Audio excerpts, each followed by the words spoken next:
Chapter 20, environmental issues. Environmental issues are issues that come up on a regular basis with real estate agents. Could be something very simple from radon gas, asbestos, or it could be something more complicated like how to handle an underground storage tank. The key for real estate agents is to understand that environmental issues are always a material fact. Now, as part of our lesson, we always also talk about the fact that as an agent, it's important for us to discover and disclose these issues. It's not that we can always solve these issues. The fact of the matter is there will be other professionals involved. But having said that, the ability to discover and disclose them is what's going to be important to agents. Just real quickly, I'm going to run a list of hazardous substances that you may run into. Asbestos, lead-based paint, radon. These will be the three that we will primarily concentrate on. We will also mention a couple of others as well that you may see, but let's concentrate mostly on the ones that you're likely to see, not only on the exam, but also in your everyday practice of real estate. Our first environmental issue that we're going to deal with is asbestos. Now, when it comes to asbestos, the interesting thing about asbestos is it's actually a good product. For what it was used for, it was a very workable product. It has really good fire retardant characteristics, and it also is a very durable product as well. Asbestos has not been used in residential properties much since 1978 on a large-scale application. But having said that, if you're selling homes that were built prior to '78, it's not uncommon that you're likely to see asbestos. For example, you may see it in ceiling tiles, or you may see it in shingles on the exterior of homes. Also, you may see asbestos as an insulator for pipes in the home. So the question that comes up when we're talking about any of these environmental issues, one thing that you want to ask yourself is simply this: what is the health concern associated with this particular environmental issue? And when you're talking about asbestos, the answer is very simple: lung cancer. Mesothelioma. Now, for testing purposes, we don't typically get into the technical names, so lung cancer will probably be sufficient for you. Technically, not only lung cancer, but also potential cancer of the stomach as well if you were to ingest it or breathe it in. Asbestos could be a problem. Asbestos is an interesting fiber. It's microscopic hook-shaped fiber. If you breathe it in or ingest it, it's going to get stuck in the linings of your stomach or in your lungs. Now, once it is in, the EPA has said there's actually no acceptable level of exposure to asbestos, so you're best to avoid the asbestos. Interestingly enough about asbestos though, if you have asbestos in your home that is intact, you are likely better off to just leave it alone. The fact is, it's not a bad product, and it's only a problem, please concentrate on this word, asbestos is only a problem if it's friable, F-R-I-A-B-L-E. Friable asbestos means that it's crumbling, it's deteriorating, and it's likely airborne. Now that it's airborne, it can get in your lungs. You can breathe it in. So in regards to asbestos, it's better just to leave it alone if it's in good shape. Another strategy for asbestos is to understand that it can be encapsulated. Encapsulated roughly means that it needs to be wrapped so that it cannot become exposed to the air. Do you see how the words friable and encapsulation go together?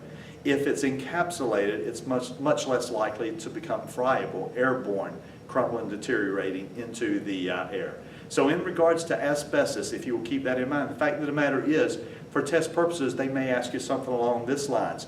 If there's a house that has asbestos, is the best strategy just have it removed? And the answer is not necessarily. You could, in fact, leave it. You could encapsulate it. You could, of course, remove it and handle it appropriately so that it doesn't leave its fibers in the air. Asbestos. The health concern is lung cancer. Keep your eyes out for words like friable. Okay? The next major health concern that we're going to talk about, the environmental issue, is lead-based paint. Now listen, on lead-based paint there are a lot of bullet points that you might have to deal with. So first of all, let's start talking about why lead is a problem. Lead has been a problem. We've known this for years. Unleaded gasoline came about in the 70s or something to that effect. So when you look at lead-based paint, it's the presence of lead that is problematic. And when you talk about the health concern associated with lead-based paint, let's focus on neurological damage, damage to the central nervous system. Now again, you're learning this to know it, but you're also learning it for test purposes. A lot of times people on the test are tempted to say cancer, to the answer to all these problems. What's the problem associated with such and such? That's not the case with lead-based paint. With lead-based paint, the question is going to be, the answer is going to be neurologic damage, damage to the central nervous system, damage to the brain. That's the concern. Now, I don't get bent out of shape about a lot of dates involved in the class. However, in this case, you might want to be aware that there is a date that is very associated with lead-based paint. Now, even though the law was passed in 1992, that's not the date that I want you to focus on. The date that I want you to focus on is the date 1978. The Lead-Based Paint Hazard Reduction Act has to do with houses built prior to 1978. Since 1978, you have not been allowed to use lead-based paint in residential properties. We have known about this health concern for years. The law was passed retroactive to 1978 when you were no longer allowed to use lead-based paint in the homes. And this is another situation where agents were not expected to solve this problem. We're expected to disclose our knowledge of this. When it comes to lead-based paint, there's a couple of things I'd like you to be familiar with. First of all, the class that is most targeted in regards to lead-based paint. And when we're talking about lead-based paint, we are typically talking about our concern, neurological damage in children under the age of 6. By extension, this also includes women and women of childbearing years and women that are pregnant. But it's really the child that we're most concerned about. Children are likely to eat it, put it in their mouths, get it in their bloodstream where it can build up over time. That's why lead-based paint is a problem. So a couple of things so far. The fact that lead-based paint, the health concern is neurological damage. 1978 is a big deal when you talk about lead-based paint. And now we know our class that we're concerned about, children and by extension, pregnant women, women of childbearing years. Okay, so now we have that focus. Let's talk about what the sellers are going to do. I'm not really big on a lot of regulation, typically speaking. However, every once in a while, the rules tell you literally exactly what to do as an agent. And on this one, that's the case. So what the law requires a seller to do is fairly straightforward. There are only 3 things that a seller is required to do by federal law. And those 3 things are: the seller has to make a disclosure regarding lead-based paint. There is actually a form for this that we use in the industry. And the form just basically asks the seller, are you aware of the presence of any lead-based paint in your home? Have you had any tests done that would indicate that there's any lead-based paint in the home? Typically speaking, the seller's answer is going to be no. Unless they have had it tested at some point, they would have no way of knowing whether the house had lead-based paint, unless maybe they built the house or something to that effect. So on the disclosure, we're simply asking the seller, are you aware of any lead-based paint? And if they say no, they're probably not lying, they just don't know. In essence, what this disclosure form does is puts the burden on the buyer. Buyer, if this is a concern for you, you are absolutely welcome to do a lead-based paint test. Now, having said that, I told you there were 3 things that the seller was required to do by law. Number 1, of course, was to provide the disclosure document. Number 2 is to provide an EPA pamphlet. Protect Your Family from Lead in the Home is the name of the pamphlet. It's available on the EPA website. It's available through the Real Estate Commission. You could actually buy copies of it if you have an interest in keeping it in inventory. You do not have to create this form. You just simply have to provide it. The seller has to provide it to buyers. As an agent, you're often the conduit of these things, so you will help the seller provide it. So the seller provides the EPA pamphlet. Okay? The third thing that the seller is responsible for is the seller has to provide the buyer an opportunity to do a 10-day risk assessment. And during that 10-day period, the buyer can assess the property to determine whether it has lead-based paint to the extent that the buyer would be concerned. And if they want to, the buyer can walk away freely during this 10-day risk assessment period. So the significance of this for test purposes is simply to understand that these things are what the seller is required to do by law. Provide the disclosure document, provide the pamphlet, and provide the 10-day risk assessment period should the buyer choose to use it. The importance of that is to understand that the seller is not required to do anything else. For example, if the buyer finds that there is lead-based paint, the seller is not obligated to do the remediation of that. The buyer can certainly ask, but the seller can say yes or no. The buyer's right at that point is he could walk away if the seller chooses not to do the remediation. Having said that, the seller, if the seller then puts the house back on the market when the buyer walks away, now it has to change the disclosure as well. So the disclosure that the seller would have to make in the future would clearly indicate that they're aware of the presence of lead-based paint. Other things that you might want to take into consideration in regards to lead-based paint. There are some exemptions, and oftentimes when we're talking about laws, when we talk about something being so important, you wonder, why are there exemptions? Well, that's just the nature of laws. When laws are created, there are all things that are exempt. But at this point, we're getting down to like 4th and 5th level questions on lead-based paint. I don't think it's going to come up. But having said that, if you want to be familiar with the exemptions to lead-based paint, here's just a few examples of how you think about this and why it's not required. For example, lead-based paint, one exemption would be leases of less than 100 days. There's actually something important about that comment. The first thing that's important about that comment is simply the fact that lead-based paint requirements apply not just to sales, but also to leases. Now, if you were in a typical landlord situation, you would make this disclosure if you were leasing a house built before 1978. However, notice the exemption. Houses that are being leased for less than 100 days without rights of renewal. And the reason is this speaks to the fact that lead builds up in your bloodstream over time. Typically, short exposures are not going to be of major importance, okay? Another example of an exemption would be foreclosures. Certain foreclosures would not be obligated to make the lead-based paint disclosure. Others would be, let's see, another exemption would be if you are renewing a lease that I gave it to you last year, I would not be obligated to give you the disclosure this year. Zero-bedroom dwellings, for example, a studio or an efficiency, these are exemptions as well. You can tell that this is not a high-level piece of information for you when studying for the test, but now you've heard it, so at least you have that information available if you want to look into it. What do I think is most important about lead-based paint? Obviously, the health concern. Damage to the central nervous system. Obviously, the year, 1978, houses built before 1978, and the 3 things that are required of the seller to do and the protected class, children under the age of 6.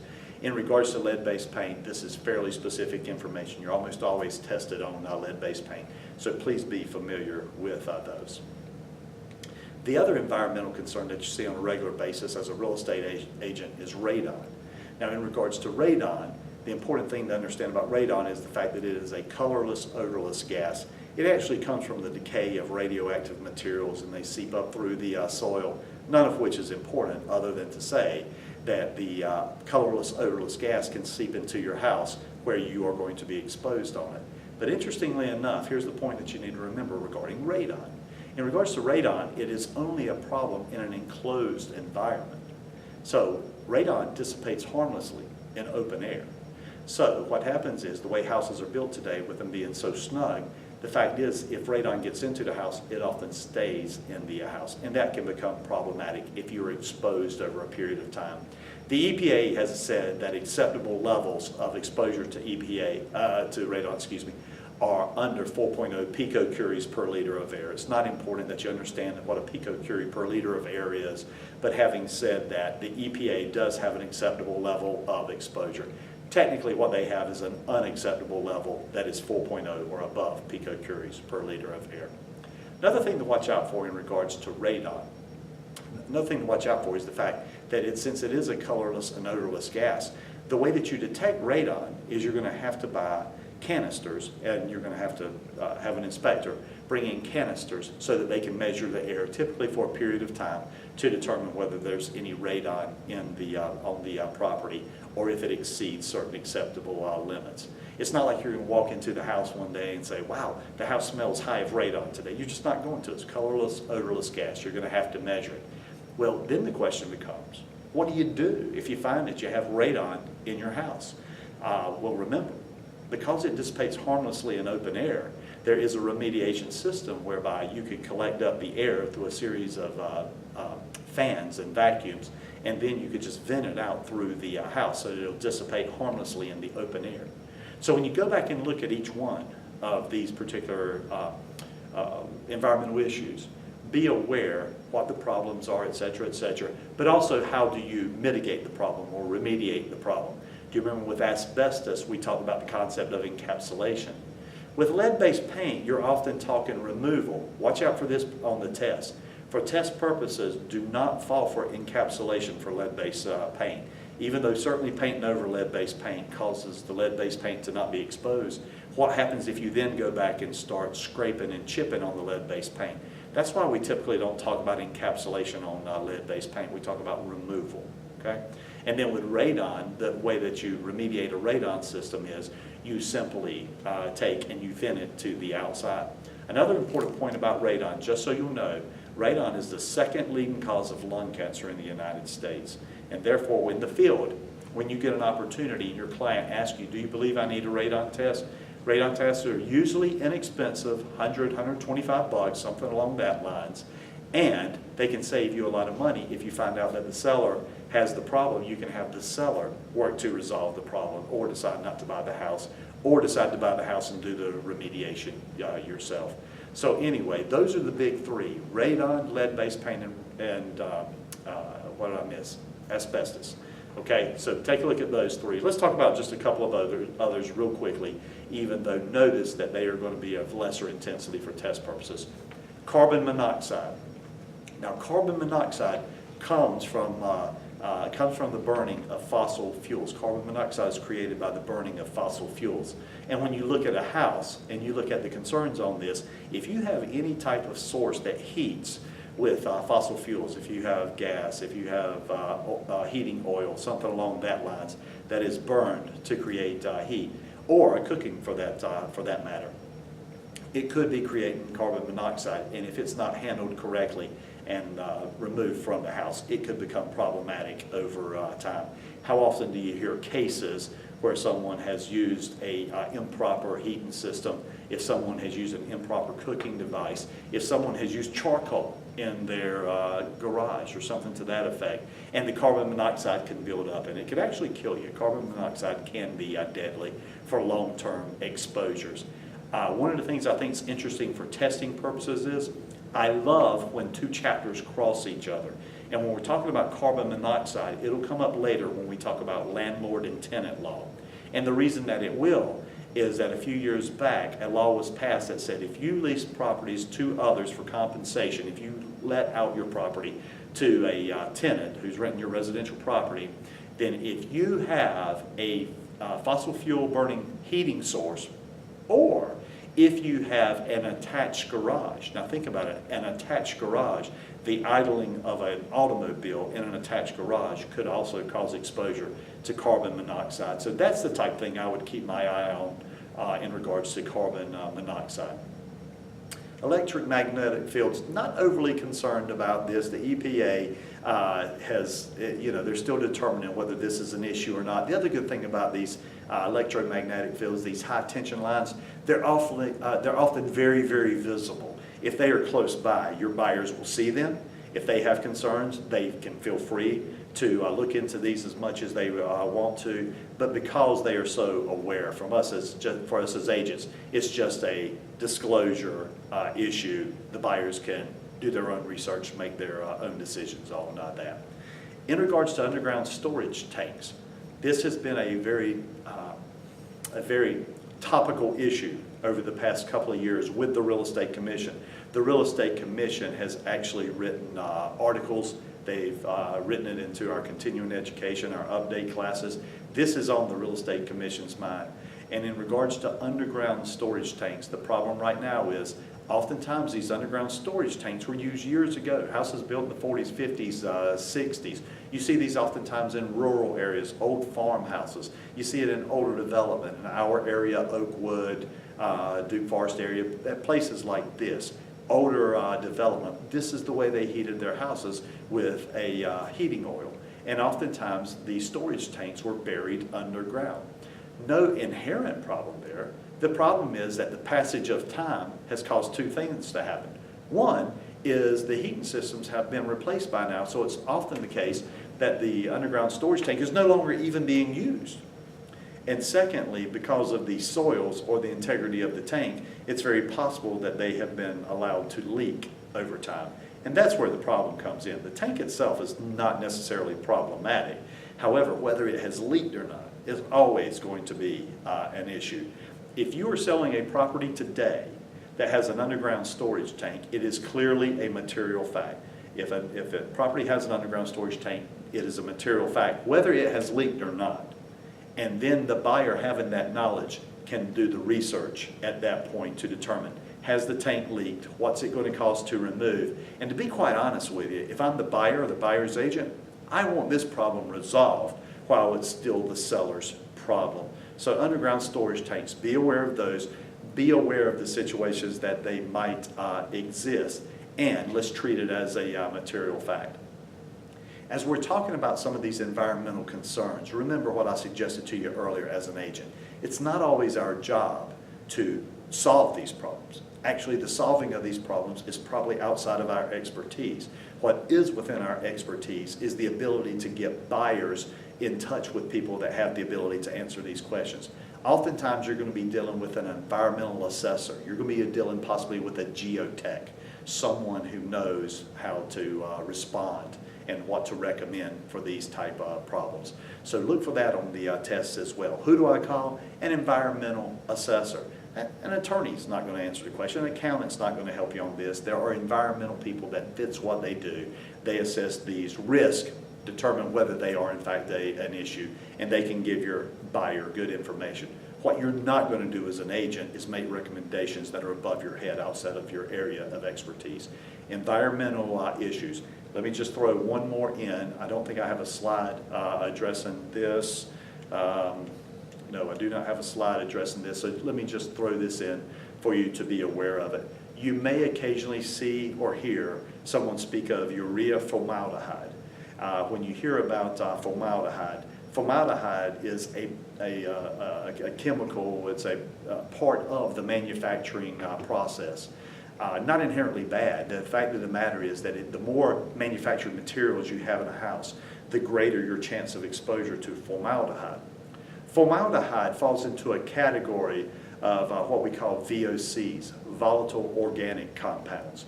And the problem with VOCs is that they become a gas at room temperature.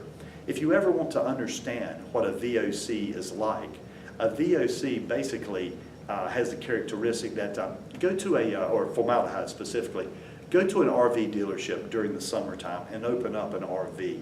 And oftentimes that sensation that hits you is part of it is the formaldehyde. It's been in that hot environment, it's become a gas, and so you're exposed to it. The fact is that it's not inherently problematic, but people that have a difficulty with formaldehyde often find it to be an irritant. If it comes up for test purposes, think about it as being an irritant. It'll make you cough, it'll make you feel a little bit uncomfortable.